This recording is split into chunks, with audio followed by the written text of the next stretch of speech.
ब्रह्मांड के अनंत विस्तार से लेकर पृथ्वी की सीमित परिधि तक हर चीज अपने केंद्र की ओर आकर्षित होती है।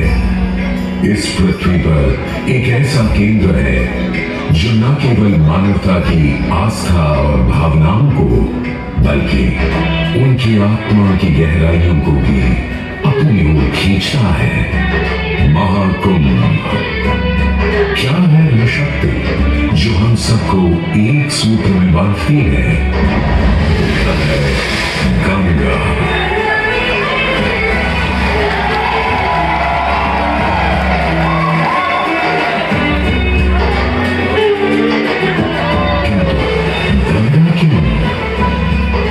क्योंकि गंगा कोई नदी नहीं है, आस्था की अविरल तरल धारा है गंगा।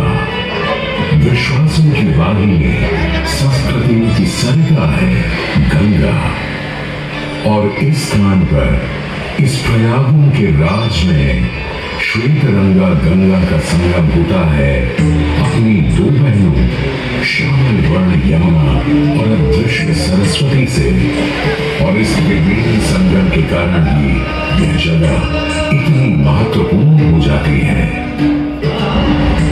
गंगा के उद्गम के बारे में जो पौराणिक कथा प्रचलित है वो बड़ी ही रोचक और मनमोहक है। तो आइए क्यों न आज हम आपको गंगा अवतरण की कहानी सुनाने दिखाने।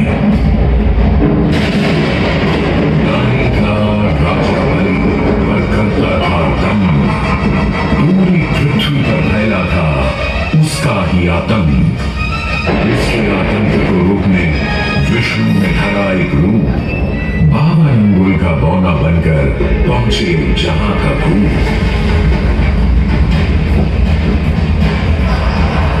सारे दरबारी बौने ब्राह्मण पर हंसे, पर बाली ने जब उसे दाम मांगने को कहा तो उसने कुटिया बनाने को केवल 3 पग भूमि मांगी।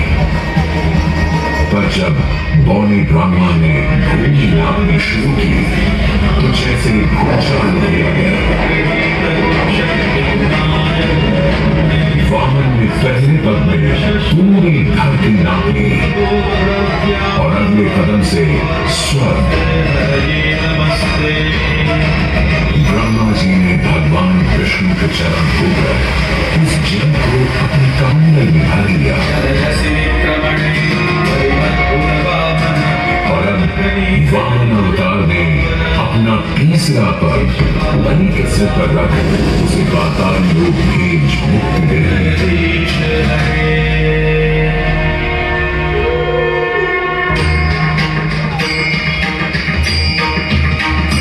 अब स्वर्गलोक में भगवान ब्रह्मा जी ने जब शरणागत में हाथ डाला तो वहीं से निकल आई चंचल निर्मल धवल गंगा जी। पवित्रा किंतु चंचला, आज से तू मेरी पुत्री और नाम तेरा गंगा।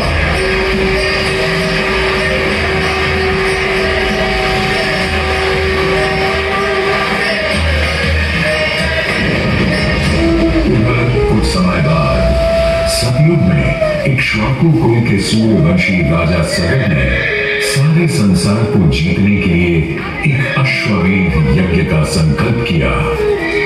सुने सुने सुने सब सुने, यह जिन्हें पूजित धवल अश्व जहां भी जाएगा वो भूमि राजा सगर की मानी जाएगी। यदि किसी ने इस अश्व को रोका या पकड़ा तो उसे सगर के 60,000 एक पुत्रों और उनकी लक्षाधिक सेना का सामना करना पड़ेगा। सुने सुने सुने। सगर का अश्व अजेय अपराजेय बढ़ता जा रहा था और स्वयं लोक में बढ़ती जा रही थी। देवेंद्र इंद्र की तुलना डरकर वो अश्व को रोकने की युक्ति लगाने लगे। इंद्र ने राजा सगर के उस घोड़े को चुरा लिया और छल से कवि के आश्रम में बांध दिया। इंद्र ने राजा सगर के उस घोड़े को चुरा लिया और छल से महर्षि कपिल के आश्रम में बांध दिया। घोड़े को खोजते हुए राजा सगर के 60,000 पुत्र महर्षि कपिल के आश्रम में पहुंचे। वहां घोड़े को बंधा हुआ देख क्रोधित पुत्रों ने कपिल मुनि को घोड़ा चोर समझा और उन्हें अपशब्द कहने लगे। वाचाल कुमारों, यदि कपिल ऋषि ने खोली आंख तो तपस की युगाग्नि से जलकर तुम सब हो जाओगे राख।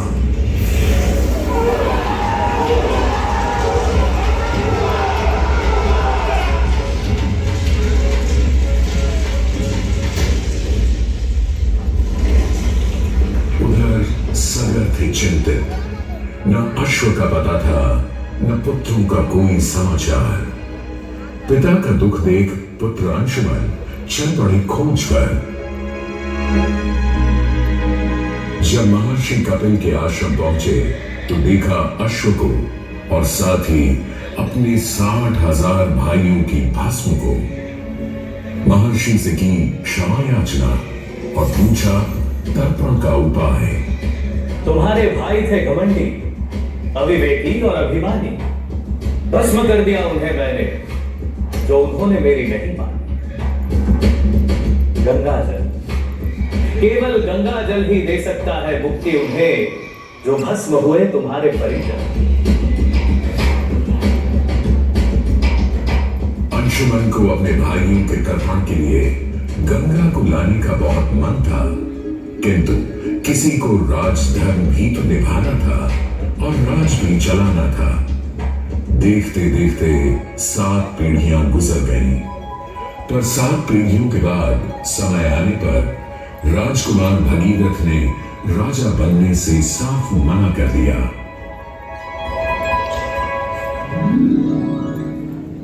क्षमा कीजिए, क्या ये आवश्यक है कि राजा का बेटा ही राजा बने? मैं पहले तपस्या करूं और फिर ब्रह्मा से गंगा को मांग कर पृथ्वी पर ले आऊं और फिर उनके पावन पवित्र जल से अपने 60,000 पूर्वजों का तर्पण करूं। वर्ष बदले, ऋतुओं की हवा बदली, नदियों के किनारे बदले, किंतु नहीं बदला भगीरथ का संकल्प, गंगा अवतरण।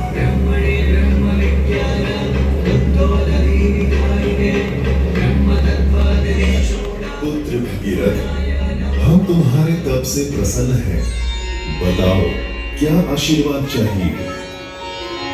हे भगवान, मेरे पूर्वज के तर्पण के लिए मुझे आपकी पुत्री गंगा चाहिए।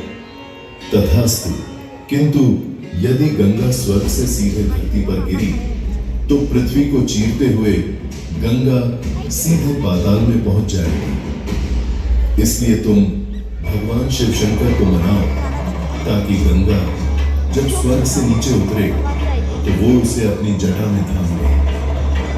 अब भगीरथ ने एक अंगूठे पर खड़े होकर भगवान शंकर को मनाने के लिए शिव शंकर का जाप शुरू कर दिया। जय मनभावन जय पतित पावन शोक कशावन शिव शंभो विपद विहारम अधम उद्धारण सत्य सनातन शिव शंभो सहज वचन हर जलज नयन वर धवल वरण कोई भी वर मांग लो आज। हे प्रभु, जब गंगा स्वर्ग से धरती पर गिरे तब आप बीच में उन्हें अपनी जटाओं में सांध ले, नहीं तो पूरी पृथ्वी नष्ट हो जाएगी। बस इतनी सी बात?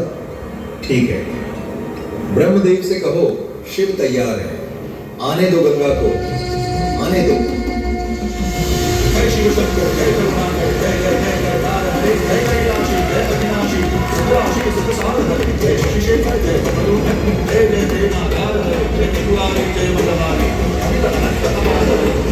जय जय नाम निराकार साकार हरे पार्वती कवि हर हर शंभु आदि आदि आकार जय नागेश्वर वैद्यनाथ के दार हरे मल्लिकार्जुन सोमनाथ जय महाकाल ओकार हरे जय देवकेश्वर जय विश्वेश्वर जीवेश्वर जयकार हरे काशीपति श्री कृष्ण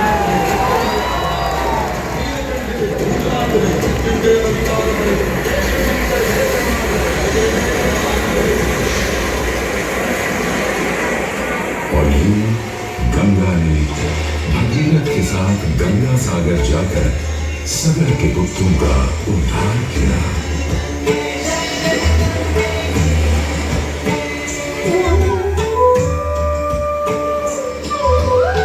साथ ही वह भारत की सबसे महत्वपूर्ण नदी बन गई, जिसका भारत के जीवन में धार्मिक, आर्थिक, सामाजिक, ऐतिहासिक अभिदान अनंत है।